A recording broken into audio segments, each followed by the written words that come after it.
Godzilla versus King Kong the New Empire ஆடமோடைய டைரக்ஷனில் இந்த படம் ரெடியாக இருக்குது. இந்த படம் பார்த்ததுக்கப்புறமா பயங்கரமான ஒரு எனர்ஜி. ஒரு சில படம் பார்த்ததுக்கப்புறமா நம்ம ஃப்ரெண்ட்ஸ் கிட்ட ஷேர் பண்ணுவோம், எல்லாருக்கிட்டையும் சொல்லணும்னு ஆசைப்படுவோம். நான் இந்த படம் பார்த்துட்டாடா, வேறு லெவலில் இருந்துச்சுடா, அதுவும் ஸ்டார்ட் டு எண்டு பயங்கரமாக என்டர்டெயின் பண்ணாங்க, எனக்கு இந்த படத்தில் இந்த எலமெண்ட்ஸ்லாம் ரொம்ப பிடிச்சிருந்ததுன்னு. அப்படி ஒரு எனர்ஜியோட தான் இந்த படம் பார்த்து முடிச்சதுக்கப்புறமா எனக்குள்ளே ஒர்க் அவுட் ஆச்சு. ஏன்னா இந்த படம் அவ்வளோ கமர்ஷியலாக டாப் டு எண்ட் எங்கேயுமே போர் அடிக்காமல் உங்களுக்கு லாஜிக்லாம் மறந்து ஒரு படம் பார்க்க பிடிக்கும். முழுக்க முழுக்க நீங்கள் வந்து ஒரு காங்கோட ஃபேனாக இருக்கீங்க, இல்லை ஒரு காட்ஜிலாவோட ஃபேனாக இருக்கீங்கன்னா, 2 பேருக்குமே சரியான ஒரு ட்ரீட்டான ஒரு படமாக தான் இந்த படம் அமைஞ்சிருக்கு. முக்கியமாக இந்த படத்துடைய கிளைமேக்ஸ் சீக்வன்ஸில் ஒரு ஃபைட் வருதுங்க. அந்த ஃபைட்டை அமைச்சிருக்காங்க பாருங்கள், அப்பா அப்பா அப்பா, அதெல்லாம் வார்த்தைகளால் விவரிக்கவே முடியாது. அந்த அளவுக்கு பேங் பேங் பேங் அப்படின்ற ஒரு மோடில் தான் ட்ரீட் பண்ணியிருக்காங்க. எப்படி இருந்தது அப்படின்றது பார்த்தீங்கன்னா, தமிழ் சினிமாவில் ஒரு அஜித் சாரும் விஜய் சாரும் சேர்ந்து ஒரு படம் பண்ணால் எப்படி இருக்கும், அதில் ஒரு மேஜிக் ஒன்று உருவாகலாம், அதில் ஒரு எனர்ஜி லெவல் ஒன்று இருக்குல்ல, அதை நீங்கள் லிட்ரலாக இந்த படம் ஒரு தேட்டர் ஃபுல்லாக ஒரு ஆடியன்ஸோடு பார்த்தீங்கன்னா அப்படி ஒரு எனர்ஜியை இந்த படம் தருன்றதில் டவுட்டே இல்லை.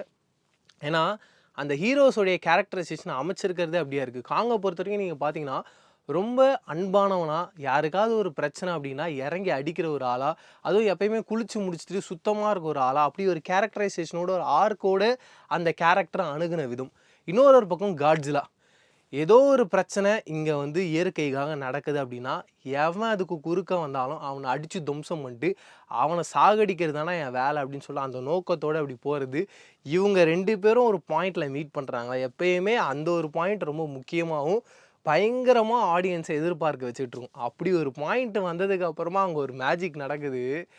அப்பா அப்பா அப்பா, அதெல்லாம் ஒரு கட்டத்துக்கு மேலே நம்மளை அறியாமல் அந்த படத்துக்குள்ளே நம்ம போவோம்ல, நீங்கள் இந்த ஒரு சீனில் லிட்ரலாக அதை உணர்வீங்க.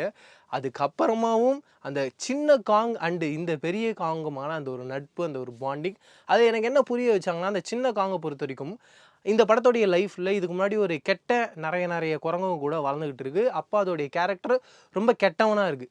எப்போ இந்த காங்கை பார்க்க ஆரம்பிக்குதோ, இந்த காங் அவனுக்குள்ளே இருக்க கேரக்டரைசேஷனை ரொம்ப அழகாக சொல்கிறான். நான் ரொம்ப அன்பானவன் அப்படின்றத அந்த குரங்குக்கு ரொம்ப டேரக்டராக இல்லாமல் இன்டேரக்டாக சொல்லிக்கிட்டே இருக்கான். அப்போ இந்த காங்குக்கு அது கொஞ்சம் கொஞ்சமாக புரிஞ்சு ஒரு லெவலுக்கு மேலே அந்த கிங் காங்காகவே இந்த காங் மாறுற அந்த ஒரு சுச்சுவேஷன் இருக்குல்ல, அது ரொம்ப அழகாக பிளெண்ட் பண்ணி கொண்டு வந்திருந்தாங்க. அதை பார்க்கும்போது எனக்கு என்ன தோணுச்சுன்னா, ஒரு குழந்தை வளரும் போது அந்த குழந்தை என்ன பார்க்குதோ அதுவாக தான் அது வளரும். எக்ஸாம்பிள், கெட்டவங்களை பார்த்து வளருது, அது அவங்களுக்கு பிடிச்சிருக்குன்னா அந்த குழந்தை கெட்டவங்களாக தான் வளரும். இல்லை நல்லவங்களை பார்த்து வளருது, அந்த நல்ல குணங்கள் அந்த குழந்தைக்கு பிடிச்சிருந்தா நல்லவங்களாக தான் வளருன்றதை ரொம்ப டீட்டெயிலாகவும் ரொம்ப அழகாகவும் சொல்லியிருந்தாங்க, எமோஷ்னலாக. இன்னொரு எமோஷ்னல் பாயிண்ட் இந்த படத்தில் என்னென்னா, இந்த படத்தில் ஒரு மிக முக்கியமான ஒரு கேரக்டர் வரும். அவங்க யார் என்னன்றதெல்லாம் சொல்ல விரும்பல. அந்த கேரக்டருக்கும் அவங்க அம்மா கேரக்டருக்கும் ஒரு கான்வர்சேஷன் நடந்துகிட்டு இருக்கும். அந்த அம்மா சொல்லுவாங்க, இதுதான் உன்னுடைய இடம், நீ இங்கே தான் இருக்கணும் அப்படின்ட்டு சொல்லுவாங்க. அப்போ அந்த பொண்ணு சொல்லுவாங்க, அம்மா நீ தான் என்னுடைய வீடு, அதனால் நான் உன் கூட தான் இருக்கணும், அதுதான் எனக்கு ரொம்ப சந்தோஷத்தை தரும்னாங்க. இந்த டைலாகை நான் இப்போ சொல்லும்போது ரொம்ப நார்மலாக இருக்கும். ஆனால் நீங்கள் படமாக பார்த்தீங்கன்னா அவ்வளோ எமோஷ்னலாக ஒரு பெரிய அளவுக்கு நம்ம அம்மா கிட்ட பேசணுன்னா ஒரு உணர்வை தரும்ல, எல்லாத்தையும் ஓப்பன் அப் பண்ணி பேசும்போது. இப்போ தான் நம்ம லைஃப்லேயே ரொம்ப சந்தோஷமாக எல்லா பாரத்தையும் இறக்கி வச்சோம் அப்படின்ற ஒரு ஃபீல் இருக்குங்க. அந்த ஒரு ஃபீலை லிட்டரலாக அந்த ஒரு சீன் உங்களுக்கு தரும் அப்படின்றதுல டவுட்டே இல்லை. வெறும் எமோஷனலாக மட்டும் இல்லாமல் பயங்கர கமர்ஷியலாகவும் இந்த படத்தை ஹேண்டில் பண்ணியிருந்தாங்க. நான் இதுக்கு முன்னாடியே சொன்ன மாதிரி கிட்டத்தட்ட ஒரு தமிழ் சினிமா பார்த்து ஒரு ஃப்ளேவர் இருந்தது. எக்ஸாம்பிள், இந்த படத்தில் அந்த வில்லன் கேரக்டரைசேஷனை இன்ட்ரடக்ஷன் பண்ணுற ஒரு சீன், அது எப்படி இருந்ததுன்னா, சலார் படத்தில் அந்த வில்லனை காட்டும் போது எப்படி இருக்கும், அந்த ஒரு ஃபைட் சீக்வன்ஸ் நடக்கும்போது எல்லாருமே தட்டுவாங்க, டிங் டிங் டிங் அப்படி ஒரு ஸ்டேஜிங் ஒன்று பண்ணியிருந்தாங்க. அதெல்லாம் ரொம்ப மிரட்டலாக, உண்மையாகவே ஒரு கொடூரக்கார ஒரு வில்லனாக நம்ம கண் முன்னாடி காட்ட போகிறாங்க அப்படின்ற ஒரு சீக்வன்ஸை ரொம்ப அழகாக காட்டியிருந்தாங்க. அது இந்த படத்தோடைய இன்னொரு மிகப்பெரிய plus point. And graphics, music, CG இதெல்லாம் சொல்லவே வேணாம். அடித்து துவம்சம் பண்ணி அடுத்த லெவலில் கொண்டு போனதுனால தான் இந்த படம் பார்த்து முடிச்சதுக்கப்புறமா அப்படி ஒரு எனர்ஜி நம்மளுக்குள்ளே ஒர்க் அவுட் ஆகுது அப்படின்றதுல டவுட்டே இல்லை.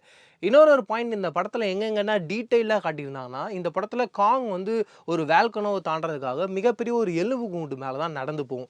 அந்த எலும்பு கூண்டு அவ்வளோ ஸ்ட்ராங்காக இருக்குது அப்படின்றத காட்டியிருப்பாங்க. அந்த எலும்பு கூண்டோடைய சின்ன வெர்ஷன் ஒன்று இருக்கும். அந்த வெர்ஷனுடைய ஸ்கல்லை தான் இந்த வில்லனுடைய கையில் இருக்கும். அந்த எலும்பு கூண்டை உடைக்கவே முடியாது, அது அவ்வளோ ஸ்ட்ராங் அப்படின்றதையும் ரொம்ப டீட்டெயிலாக காட்டியிருப்பாங்க.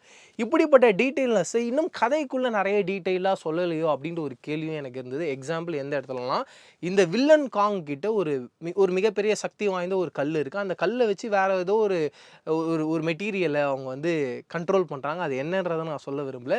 பட் இந்த கல்லுக்கும் அந்த ஒரு கேரக்டர்ஸ்க்கும் என்ன கனெக்ட் இருக்குது, அதுக்கான பேக் ஸ்டோரி என்ன, இந்த கல் எப்படி இந்த காங் கிட்ட கிடச்சிது அப்படின்ற ஒரு டீட்டெயில்னஸே இல்லை. அப்படி ஒரு ஸ்பேஸும் இல்லை இந்த கதையில். அது எனக்கு புரியுது. பட் இருந்தாலும் இந்த கதைக்கு அது மிக முக்கியமான ஒரு பாயிண்ட் இல்லை. அப்படி இல்லைனாலும் போஸ்ட் கிரெடிட்ஸ்லையோ இல்லை என் கிரெடிட் சீன்லையோ அப்படி ஒரு சீக்வன்ஸை காமிச்சு இதுக்கு ஒரு ப்ரீக்வல் இருக்குது, இதுக்கு ஒரு டீட்டெயில்னஸ் இருக்குன்றதையாவது நம்மக்கிட்ட ஒரு கொஞ்சம் கிளாரிட்டியாக சொல்லியிருக்கலாம். அதையும் இவங்க ஏதோ ஒரு இடத்துல பெரிய அளவில் மிஸ் பண்ணுறாங்களோ அப்படின்ற ஒரு தாட்டும் இருந்தது. அதை இவங்க கிளாரிட்டியாக காட்டியிருக்கணும் அப்படின்றது என்னோட ஒரு பாயிண்ட்.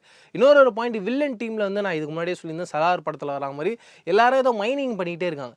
எதுக்காக ஒரு குரங்கு மைனிங் பண்ணும்? அது ஒரு கொஸ்டினாக உருவாகுதுல, ஏன் அவங்க மைனிங் பண்ணிட்டுருக்காங்க?